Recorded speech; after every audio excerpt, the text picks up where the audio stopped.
We are at the Psychology building. It's constructed in 1949. It's a beautiful building architecturally. It has 8,000 square feet of limestone on it.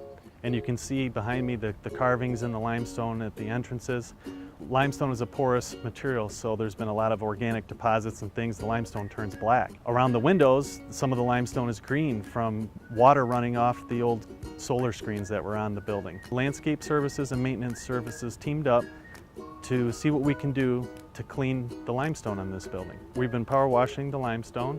We've also been using environmentally friendly products, and the results have been really, really good. This made a huge impact. We've had great responses from the building occupants and neighboring building occupants. We've also been able to gain some efficiencies. You can imagine being here for a couple weeks doing this cleaning. We've noticed some failures in caulking and other things that we're going to take care of.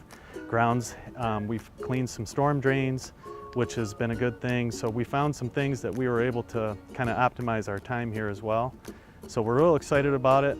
We're going to put a lifetime application on this limestone, which will make sure that moisture doesn't penetrate the stone, but it will allow a moisture out, which should preserve our cleaning for years to come. We want the exteriors of our buildings to be sealed up properly, roofs to be sound, so it not only cuts down on our maintenance calls, but it also protects teaching and research, so that's very important.